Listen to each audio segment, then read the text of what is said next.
Les épreuves physiques et sportives du BEPC aujourd'hui, l'épreuve DPS marque le démarrage effectif des examens à grand tirage. Et puis Derek Chauvin doit comparaître aujourd'hui devant la justice du Minnesota que risque l'ancien policier accusé d'avoir tué George Floyd, pas moins de 35 ans de prison en tout cas.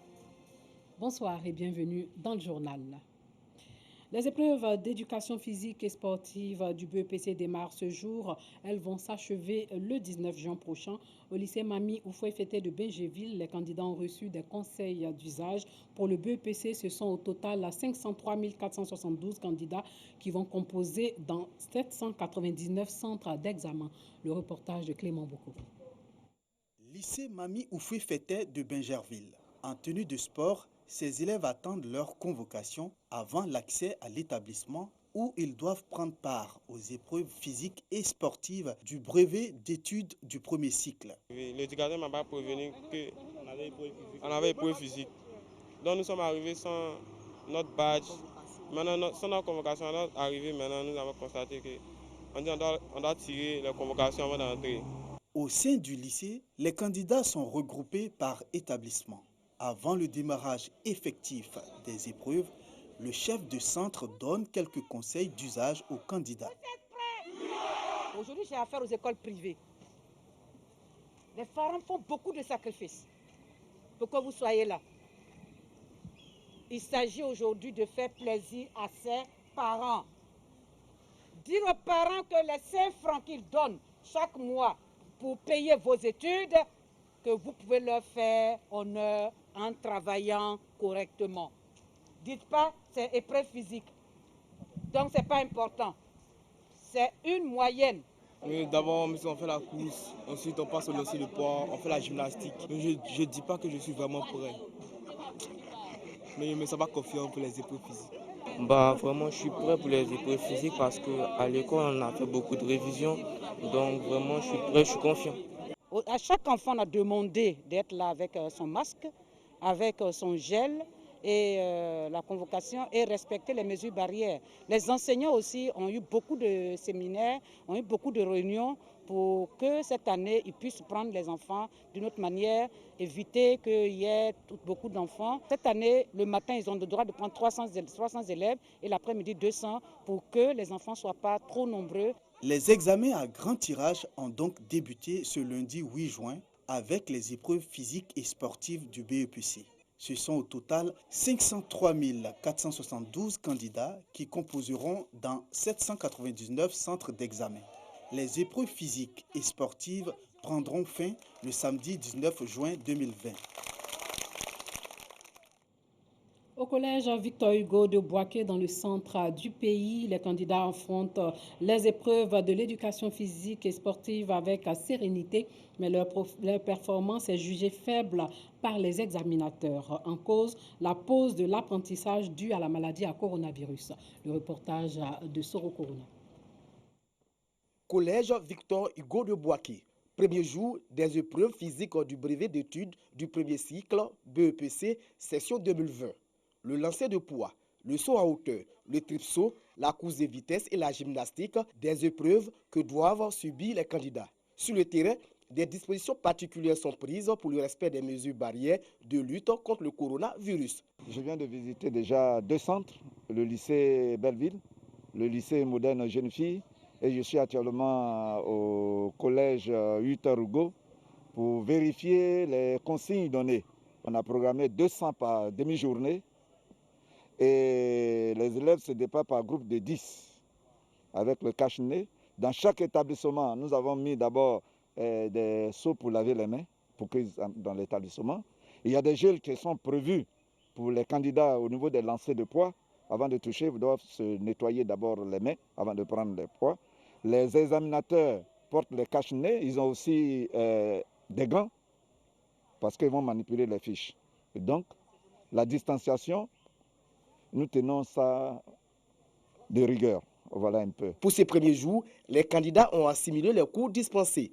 Oui, les épreuves se passent très bien. J'ai choisi le saut droit, saut croupé, regard derrière, regard d'avant.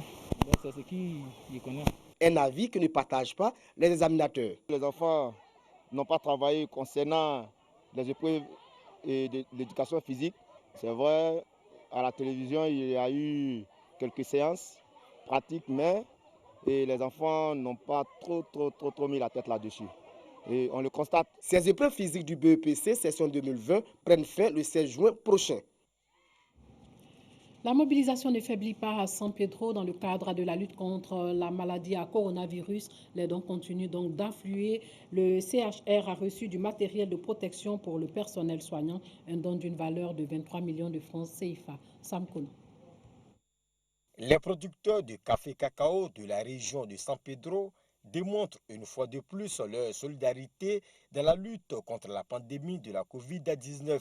La société coopérative de Saint-Paul vient de faire des dons composés de seaux pour lavage de mains, des thermomètres à infrarouge, des cartons de gel hydroalcoolique, des masques chirurgicaux, des gants et du savon remis au président du comité local de lutte contre les endémies. Ces dons sont destinés au CHR, Centre hospitalier régional de San Pedro. Nous avons voulu bien soutenir nos producteurs à travers du matériel. Dans ce cadre-là que nous avons fait un don au CHR de San Pedro avec des dispensaires urbains ou ruraux pour pouvoir vraiment se protéger contre la COVID-19. Nous sommes vraiment contents de cette cérémonie de remise des dons au CHR de San Pedro. Et grâce aux producteurs, toute la population va bénéficier. Le préfet des régions, Ousmane Koulibaly, président du comité local de lutte contre les endémies, a traduit sa reconnaissance aux donateurs. Tout en invitant les autres entreprises à participer à cet élan de solidarité, le préfet demande aux populations de ne pas relâcher dans la lutte contre le coronavirus. Il faut continuer de respecter les mesures barrières, a-t-il ajouté. Une autre maladie qui fait des victimes en RDC, cette fois-ci il s'agit de la maladie à Ebola. La vaccination pour stopper la propagation d'Ebola a débuté dans le nord-ouest de la République démocratique du Congo où la 11e épidémie déclarée il y a une semaine a fait déjà 6 morts. La vaccination a commencé par le personnel médical, les contacts directs des cas confirmés, les contacts du second degré. L'équipe médicale dispose de 1500 doses. 8000 doses supplémentaires ont été commandées. La 11e épidémie d'Ebola en RDC a été déclarée le 1er juin à Mbadanka, chef-lieu de la province de l'Équateur. Et plus de 300 000 personnes ont été vaccinées dans l'est de la RDC où les doses de vaccins non homologués ont été utilisées. Retour en Côte d'Ivoire pour parler de permis de conduire, un sésame pour de nombreux jeunes au chômage. Le conseiller municipal de Port-Bouët le sait, il vient donc d'offrir à 3000 jeunes d'Adjoufou dans la commune de Port-Bouët des bons de réduction pour passer le permis de conduire. Les postulants vont devoir débourser 70 000 francs CFA, tout frais compris l'obtention du permis au lieu de 170 000 francs. Le reportage de Clément Boko. Des bons de réduction pour l'obtention du permis de conduire au bénéfice de 3000 jeunes de la commune de Port-Bouët. Pour accroître leur employabilité, le conseiller municipal Bandé Karamoko leur offre ces bons qui donnent droit à des cours d'auto-école. Chaque jeune devra débourser la somme de 70 000 francs CFA, tout frais compris, pour l'obtention du précieux sésame. La réalisation de ce projet est rendue possible grâce à l'amicale des auto-écoles de la commune de Port-Bouët. Le permis, comme on a dit, toute catégorie, que les gens disent toute catégorie, c'est à 170 000 au minimum. Les bénéficiaires saluent l'initiative et encouragent leurs amis à adhérer au projet. Je dis vraiment merci à M. Bandé Karamoko pour cette occasion, cette opportunité qu'il donne à tous jeunes de la commune de Port-Bouët. Et vraiment que Dieu lui donne encore la force de pouvoir continuer afin que ceux qui nous voient pour cette première occasion puissent venir adhérer. Le promoteur veut l'étendre aux jeunes des autres communes du district d'Abidjan. 3000, c'est donc la phase pilote que nous avons donc lancée. Et Dieu permettant, sur cette phase pilote, qu'on ait donc une réussite, en fonction des demandes que nous allons recevoir, nous verrons dans quelle mesure et de quelle manière relancer donc le projet pour le bonheur d'un nombre important de jeunes de la commune de Port-Bouët et pourquoi pas en dehors de la commune de Port-Bouët. Bandé Karamoko a plusieurs projets à l'intention de la jeunesse. Récemment, il a initié des cours via l'application WhatsApp pour permettre aux élèves en classe d'examen de réviser leurs leçons et poursuivre les cours interrompus du fait de la pandémie à coronavirus.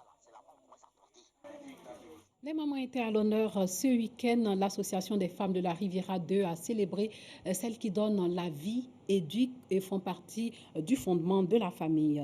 Clément Boko. Chants et danse ce dimanche à travers les ruelles de la Riviera 2. L'Association des femmes battantes d'Élysée Vira est en fête. À travers ces festivités, elle célèbre les mamans, les épouses, les femmes en général.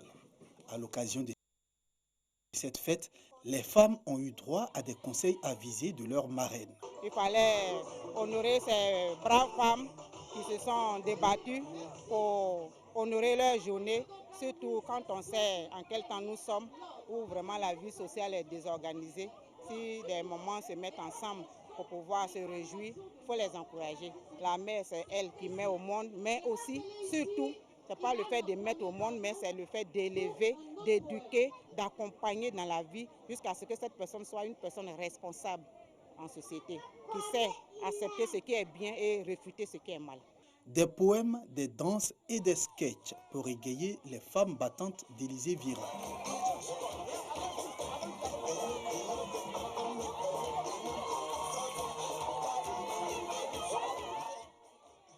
Pour chaque enfant, c'est l'occasion de témoigner son amour à sa génitrice. Bonne fête maman, je t'aime.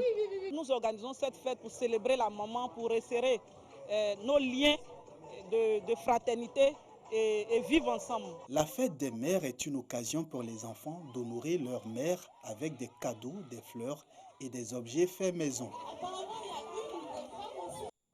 Hors de chez nous, le Premier ministre éthiopien Abiy Ahmed a rejeté aujourd'hui l'idée de former un gouvernement de transition à l'expiration en octobre de son mandat, balayant une suggestion en ce sens de l'opposition qui dit craindre une crise constitutionnelle. Le deuxième pays le plus peuplé d'Afrique devait se rendre aux urnes en août des élections nationales au cours desquelles Abiy Ahmed souhaitait se voir conforté pour mener à bien de nouvelles réformes politiques et économiques.